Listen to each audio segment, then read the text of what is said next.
তো finally Vivo X300 FE যেটা বর্তমান সময়ের সবথেকে latest compact powerful flagship device. এটাকে ফোন কম মানুষ ক্যামেরায় বেশি বলবে, বিকজ এতদিনে আমরা ফোনের মধ্যে ক্যামেরা দেখে এসেছি, বাট এইটা হলো ভিভোর ওই ক্যামেরা যার মধ্যে ফোন দেওয়া হয়েছে। ইভেন এই ফোনটার সাথে ডেডিকেটেড ভাবে আপনারা পাচ্ছেন নেক্সট জেনারেশন টেলিফোটো লেন্স, আর অবভিয়াসলি এটা X200 FE ফোনটার সাকসেসর। অনেক আপগ্রেড নিয়ে এসেছে। তো চলুন কথা না বাড়িয়ে আনবক্সিং থেকেই শুরু করা যাক। ভিভোর ফোন তো you got everything in the box. First of all phone X300 FE, এরপরে উই হ্যাভ এ সেকশন যেখানে থাকছে SIM ejector pin or green colour case, একটা ওয়ারেন্টি কার্ড, চার্জার 90 ওয়াটের with type A to type C charging cable, and এই যে photography kit যেটা সম্ভবত আপনাকে আলাদাভাবেই কিনতে হবে, যেখানে থাকছে একটা metal back cover with lens attachment plate, যেটা ফোনে লাগানোর পরে কিছুটা এমন দেখায়। আর সব থেকে যে ইন্টারেস্টিং বিষয়টা সেটা হচ্ছে ভিভো তাদের ফ্যান এডিশনের সাথেও লেন্স প্রোভাইড করতেছে। এর নাম টেলিফোটো স্ট্যান্ডার্ড G2 200mm এর একটা লেন্স, যেটা আপনারা এর বড় ভাই X300 আল্ট্রার সাথেও পেয়ে যাবেন। ওইটাই 400mm এর লেন্স থাকবে, যেটা ফোনের সাথে অ্যাটাচ করলে একটা সিরিয়াস পাওয়ার হাউস হয়ে যায়, যেমনটা আপনারা দেখছেন। অ্যান্ড ফাইনালি যদি আমরা ভিভো X300 FE ফোনটার দিকে আসি, ফোনটার ডিজাইন টোটালি চেঞ্জ করে দেওয়া হয়েছে কম্পেয়ার টু X200 FE। এর body frame aerospace grade metal build, back সাইডে গ্লাস ব্যাক, এই কালারটার নাম হচ্ছে আরবান অলিভ। এর আরো দুইটা কালার ভেরিয়েন্ট রয়েছে, lilac purple or noir black. একদম ফ্ল্যাট ও ক্লিন একটা ডিজাইন। ব্যাক কভার ইউজ করলে এর লুকটা অনেক গর্জিয়াস ফিল দেয়। ইউজুয়ালি প্রথম দেখাতে এটা যে কেউ বলবে আইফোন এয়ার এর থেকে ইন্সপায়ার্ড, বাট এখানে একটা ক্যামেরা না 3টে ক্যামেরা দেওয়া হয়েছে। অনেক ছোট কম্প্যাক্ট একটা স্মার্টফোন। এর ওজন 191 গ্রাম, থিকনেস 7.99 মিলিমিটার। এর ব্যাটারি আগের মতনই সেম 6500 mAh এর। তবে এবার X300 FE তে 40 ওয়াটের ওয়্যারলেস চার্জিং ও রিভার্স ওয়্যারলেস চার্জিং সাপোর্ট থাকছে। ইনহ্যান্ড ফিল অনেক প্রিমিয়াম, বিকজ এটা অনেক ছোট।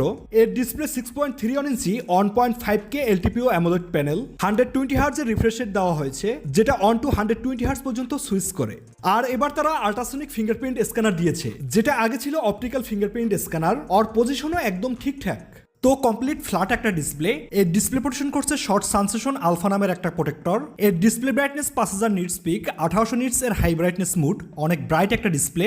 HDR সাপোর্টেড, অনেক কালারফুল এবং অলওয়েজ অন ডিসপ্লের সাপোর্টও পাচ্ছেন। তবে এর থেকেও বড় আপগ্রেড থাকছে পারফরমেন্স ডিপার্টমেন্টে, বিকজ X200 FE তে চিপ ছিল মিডিয়াটেকের ডায়মেনসিটি 9300 প্লাস, যেটাতে অনেক এফিসিয়েন্সি ইস্যু ছিল, কিছুটা গরমও হতো। বাট এবারে X300 FE তে থাকছে Qualcomm Snapdragon 8 Gen 5। এর অন্তত বেঞ্চমার্ক স্কোর দেখলে আপনারা বুঝতে পারবেন কতটা আপগ্রেড থাকছে, নিয়ারলি 3 মিলিয়নের মতো। Even Geekbench score singly 2869 and multi করে 9178, compare to previous X200 FE থেকে অনেক এগিয়ে। এর বাইরে last year UFS 3.1 storage type দেওয়া হয়েছিল, এবার UFS 4.1। তো শুধুমাত্র স্টোরেজের জন্যই এটা লং টাইম চলতে পারে। গেমিং এর ব্যাপারে বললে PUBG-তে রাইট নাও আপনারা শুধুমাত্র 90 FPS এর অপশনই পাবেন, বিকজ এই ফোনটার কিছু গেমস আর অ্যাপস এখনো প্রপারলি অপটিমাইজ করা হয় নাই। আপডেটের সাথে সাথে হয়ে যাবে আশা করি। এর বাইরে এই ফোনটা রান করছে অরিজিন ওএস দিয়ে। আউট অফ দ্য বক্স থাকবে Android 16 with 5 years Android updates এবং 7 years security updates. And finally camera section, এই ফোনটার মোস্ট হাইলাইটেড পয়েন্ট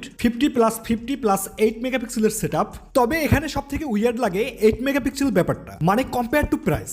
আর এই যে দুইটা 50 মেগাপিক্সেলের সেন্সর, এটা অনেক high or flagship grade sensor, এটা সার্টিফাইড। একদম সিম্পল ভাষায় বললে ভিভোর X সিরিজের ফোন লঞ্চ করলে সবার এক্সপেকটেশনটা অনেক হাই থাকে এই ক্যামেরা নিয়ে। তো পিকচার কোয়ালিটির কথা বললে এখানে প্রপার ডেলাইট কন্ডিশনে পিকচারগুলো যদি আপনি দেখেন, এর টেক্সচার অনেক হাই, ডিটেলস অনেক বেশি, HDR-টাও খুব সুন্দরভাবে ম্যানেজ করে, যেমন অনেক বেশি লাইটিং সিচুয়েশনে হাইলাইট আর শ্যাডো কমপ্লিটলি ব্যালেন্স করে ফেলে। ইনফ্যাক্ট আপনি যদি সূর্যের বিপরীতে কোনো পিকচার নেন, এর ডিটেলস অনেক অ্যাকুরেট থাকে। এর জন্যই আমি HDR এর এত প্রশংসা করতেছি। ইভেন মেইন ক্যামেরায় লো লাইট কন্ডিশনে অনেক বেশি ডিটেলস দিয়ে থাকে, যেমনটা আমরা DSLR ক্যামেরায় পেয়ে থাকি। ওভারঅল লো লাইটেও এই ফোনটা পিকচারকে ওভারশার্প করে না, কালারস ন্যাচারাল, ডিফারেন্ট কালারকে খুব সুন্দরভাবে ম্যানেজ করে।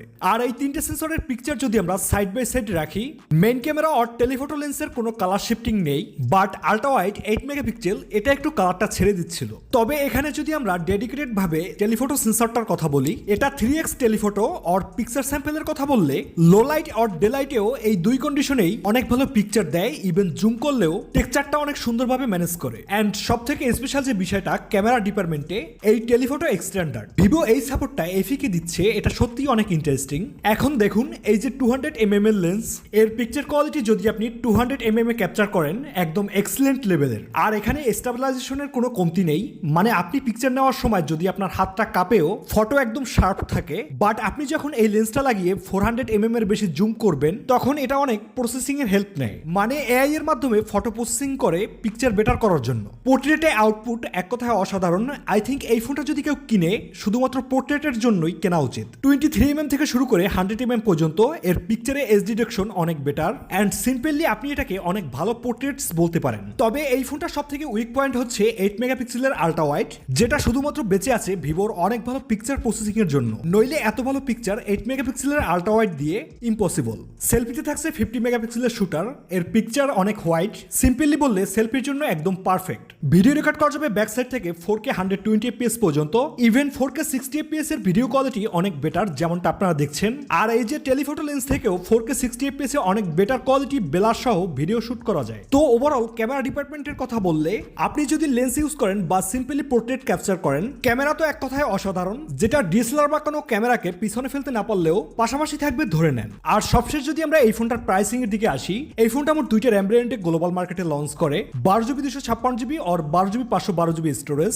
এর যে বেস ভেরিয়েন্টটি রয়েছে 12GB 256GB স্টোরেজ, সেটা 79,999 রুপিতে লঞ্চ করে, যেটা বাংলাদেশি টাকায় কনভার্ট করলে অ্যারাউন্ড 1,03,000 টাকার মতন হয়। তো ওয়ার্ল্ড ওয়াইড যেভাবে স্মার্টফোনের দামটা বেড়েই চলছে, 1,03,000 টাকা এটা আসলেই অনেক হাই প্রাইস। সো আমার মনে হয় না এত দাম দিয়ে এই ফোনটা কেউ নিবে, বিকজ এই সেম প্রাইসে অন্য সকল ব্র্যান্ডগুলো এর থেকেও ভালো কিছু অফার করছে। না, আমি ফোনটাকে একদমই খারাপ বলছি না, একদম ছোট কম্প্যাক্ট কিউট একটা ফ্ল্যাগশিপ ফোন, আপনি চাইলে নিতে পারেন। অনেক আপগ্রেড নিয়ে এসেছে এর প্রিভিয়াস X200 FE থেকে, যেটা সাইড বাই সাইড দিয়ে দেওয়া হলো, আপনারা চাইলে দেখে নিতে পারেন। অ্যান্ড এর বড় ভাই X300 আল্ট্রা রিভিউ খুব শীঘ্রই আসছে, আপনারা চাইলে আমাদের চ্যানেলটা সাবস্ক্রাইব করে রাখতে পারেন। আজকের মতো বিদায় নিচ্ছি, দেখা হবে পরবর্তী কোনো ভিডিওতে। সবাই ভালো থাকবেন, সুস্থ থাকবেন।